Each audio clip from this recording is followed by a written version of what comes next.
NCERT text book class 9 lines and angles exercise 6.1 का पहला question solve करते हैं।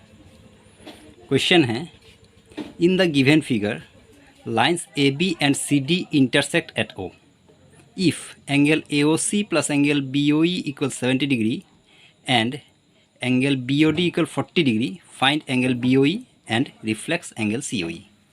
पहले तो इस डायग्राम को समझते हैं। ये लाइन्स हैं A B and C D.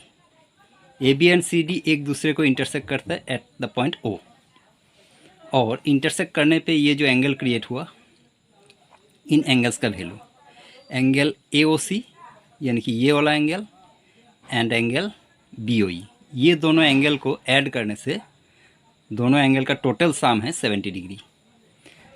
और angle B O D, angle B O D का वैल्यू अकेले इसका वैल्यू 40 डिग्री है।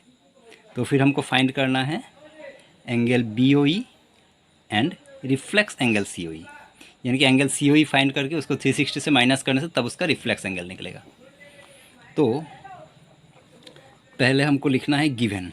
इसमें गिवन ये है, lines A B and C D intersect at O, angle A O C plus angle B O E equal 70 degree and angle B O D equal 40 degree, ये है given.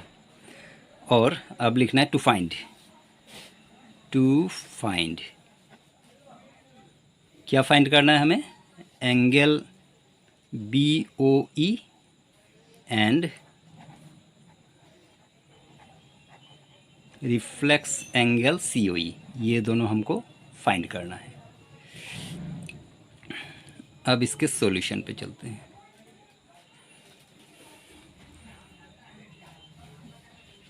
तो सबसे पहले ये जो एंगल बी ओ डी है, angle B O D इसका value है 40 डिग्री। बी ओ डी का वैल्यू 40 डिग्री यहाँ पे दिया हुआ है।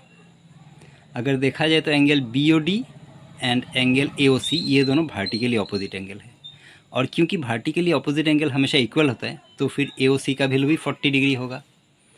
तो फिर हम लिख लेते हैं, since angle B O D equal 40 degree, therefore angle A O C equal 40 degree हो जाएगा। रीज़न इसका क्या है? वर्टिकली ऑपोजिट एंगल, ये लिख देना पड़ेगा यहाँ पे, वर्टिकली ऑपोजिट एंगल। और एक बात हमारे पास इंफॉर्मेशन जो ये है कि angle A O C plus angle B O E equal 70 degree. Angle A O C plus angle B O E equal 70 degree. उसमें से ए ओ सी का वैल्यू हमें पता है 40 डिग्री, तो ए ओ सी को रिप्लेस करके हम यहाँ पे लिख लेते हैं 40 degree plus angle B O E equal 70 degree.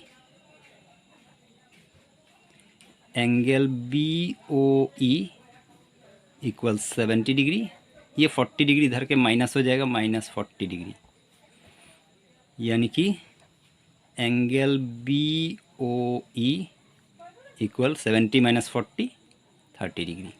ये निकला बी ओ ई का वैल्यू जो हमें फाइंड करना था। अब नेक्स्ट हमको चाहिए रिफ्लेक्स सी ओ ई, लेकिन रिफ्लेक्स सी ओ ई से पहले हमको सी ओ ई का वैल्यू फाइंड करना है।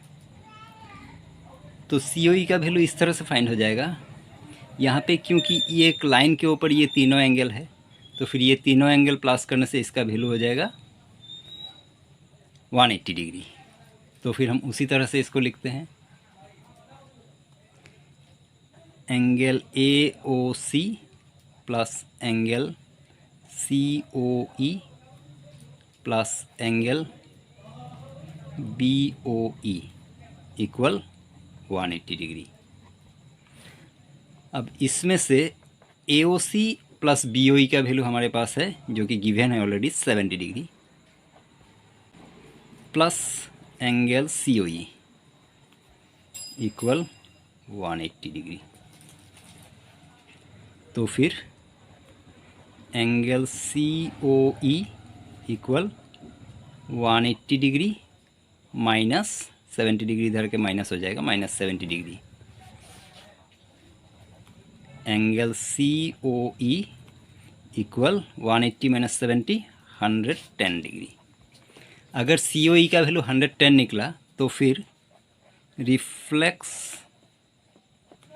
Angle C O E equal 360 से इसको माइनस करने से तब आ जाएगा माइनस 110 डिग्री। तो फिर रिफ्लेक्स एंगल सी ओ ई का वैल्यू 250 डिग्री। तो ये हो गया 6.1 का फर्स्ट नंबर का सॉल्यूशन। आई होप आपने अच्छी तरह समझ लिया होगा। Thank you very much.